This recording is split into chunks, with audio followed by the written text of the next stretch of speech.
Yeah. Anyway. Good afternoon. I'm Tom Hurd, and I'm the Chief Executive of Zeki.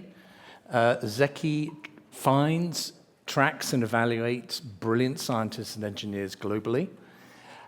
We learn from the data what they're working on, who they're working with, who they're working for, and we deliver those insights into the market to organizations who want to fund or hire these individuals, or to investors who want to understand where these individuals are concentrated in what companies.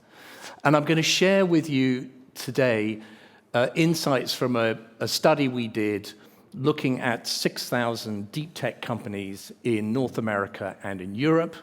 You will hear through this presentation the data that I think underpins a lot of the kind of points that have been made today around the differences between America and Europe. But I'll just start first by saying how we created this data. So we took 500 million people working at 250,000 companies, and we narrowed that down to 30,000 companies globally that we know hire people with science and engineering backgrounds. We filtered it to 11 advanced economies, North America, Canada, and America, and then the 10 most advanced economies, 9 most advanced economies in Europe. And then we selected companies that hire a disproportionate number of science and engineering talent to get to the ones that really are involved in deep tech, where their fortunes rely on them making a science and engineering background to make success. So that's the breakdown of the 6,000 companies that we came up with. Engineering, biology, generating enormous amounts of innovation, but highly fragmented. Lots of consolidation, lots of failure in that sector. Artificial intelligence, we capture here only those AI companies that are hiring disproportionate numbers of scientists and engineers, so very much working at the frontier or on breaking through into new areas of artificial intelligence to bring products to the market. But they're the top two. I would flag also quantum. I would take a hunch that the quantum market is saturated. What we see is that really good quantum talent is starting to lose patience in the quantum industry, and it's going elsewhere. Why wouldn't you join Sandbox AQ? You know, you're going to do your physics and your biology and your chemistry there. Why don't you go there? We're seeing Anthropic hiring theoretical physicists. Theoretical physicists love it. Anthropic loves it because they're really good learners. So I think quantum is saturated for now. And the robotics is there, 121 company count, although what I would say about robotics is that it's an enabler, it's a horizontal enabler. It's playing into advanced manufacturing, it's playing into engineering, biology, and the health sciences. So there isn't a company growth problem in America, in Europe. Europe creates just as many deep tech companies going back to 2000 than North America does. That's not the issue, but there is a consolidation that's happening and goes back now for 4 years. And my takeaway from that is two things. There's a lot of consolidation happening in certain sectors, particularly I think in the sort of health sciences area. The second is the cost of capital.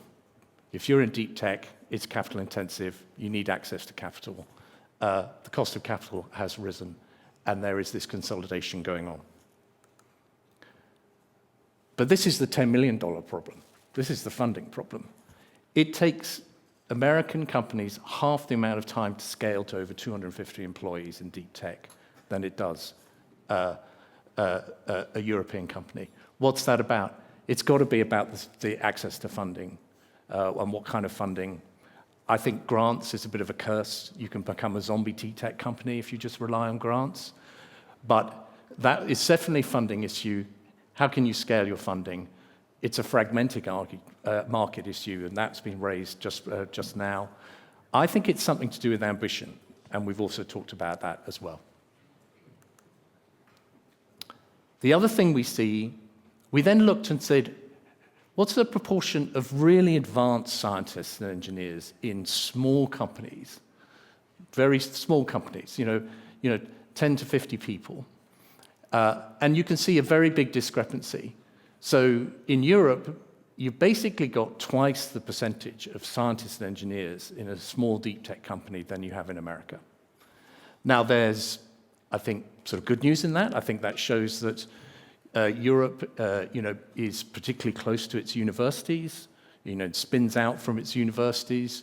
It shows that young talent in Europe is really attracted to going in and working in small companies in deep tech. There's a challenge there that they're interested in fixing. The downside potentially is that European small companies are a bit too much about science and not enough about product. And the other thing is that, of course, in America, there are vast deep tech companies that attract this talent in great numbers. So if this plays out, if you look at young emerging talent coming out of university, and here we see a small nascent trend where more talent is going straight from university into small deep tech companies. It's not a huge number, but it's gone up from 6% to 8.4% over 10 years. But what's also significant is that this is a big company game in the end of the day. If you're Google, you get 2 million job applications a year and you hire 20,000 people, mainly out of this pool. 10,000 of this will be out of this pool of people. There are 52 AI labs globally where the default is to go to Google. The next company down is Amazon, and it's 8. And this shows you a graph about global talent flows. And in this case, it's talent flows into European tech companies. So this is us mapping people, looking where they trained to a very advanced level in science and engineering, and where they're working now. And as you can see, there is no talent drain to America, basically, from Europe. In fact, it's the opposite. The talent, definitely the most highly skilled science and engineering talent in European deep tech companies at the moment, goes to train in America, but it comes back.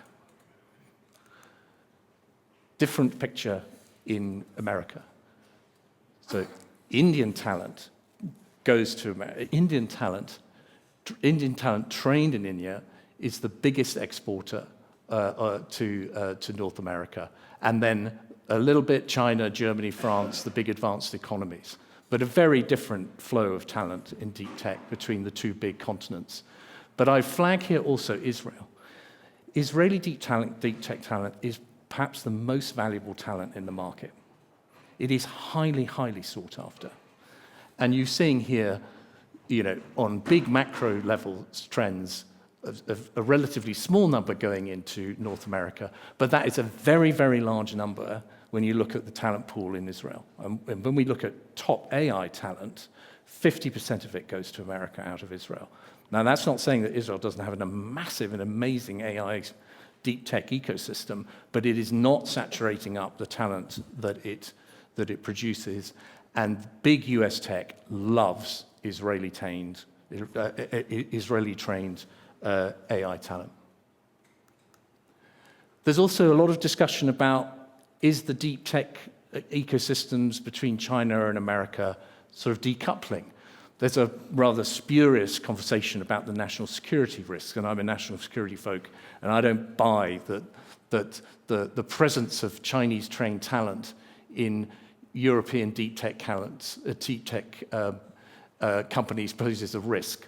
But I think you can see that there is a gradual decoupling. This shows the numbers of people who were trained in China, came into European and US deep tech companies to work, and where they are now. And you can see in both these charts for the most highly skilled talent in orange and the lesser skilled science and engineering talent, both trends show a consistent flow of that talent back to China to take up opportunities there. And then finally, what does it look like in Europe? Now, on the right, we're seeing, we've mapped, again, Spanish trained talent and where it is now. And in general, it is it tends to stay in Spain, but there has been a downturn in the last 3 or 4 years. But I would say that those numbers aren't, the graphs look worse than actually the numbers, because the numbers are pretty insignificant. So I think there is a stable ecosystem in Spain, and to a certain extent in Italy as well. But again, numbers drifting out of the talent ecosystem rather than coming in. But the point I would make on this is I could show you a graph of the UK and Germany, and it would look very different. And or Switzerland for that matter. And the reason for that is that one of the ways that you anchor your best sort of nationally trained talent is by having national champions at home. So the UK has Google DeepMind. I mean, you could argue that it's actually a US company. It is a US company, but it anchors deep tech talent at home, particularly AI talent. In Germany, it's the big industrial companies. It's Siemens, it's Bosch, Siemens Healthineers, Siemens Energy. They attract and they anchor talent at home. They tell the story that there are attractive opportunities. And in Switzerland, it's clearly the drug companies, and in the Baltics, it's Ericsson and Spotify.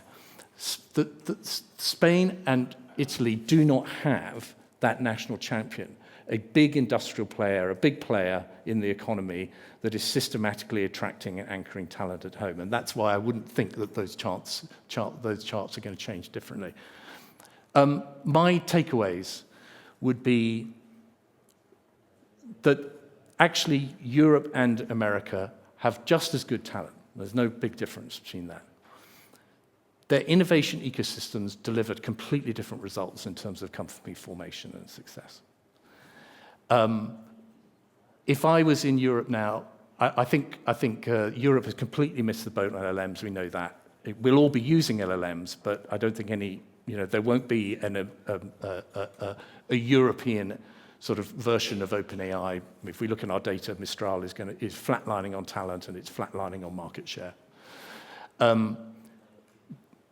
So I think that boat has sailed. But where could you go? I think I'll take a pitch and put it into the room. I think industrial AI, anything around industrialized processes in AI could be a very strong area for Europe. It's solving different problems than we've talked about today in terms of applying AI into industrialized processes, but clearly robotics is a key element of that. And I would put patient care in there. And I think access to, and anything in that space could again be an area where Europe could be very, very strong. And there where actually regulation could be your friend. Because if European companies can navigate their own regulations and have great experience of doing it, they can succeed. Regulation will be a great disincentive for other global players coming in to the market. Thank you. Thank you both very much.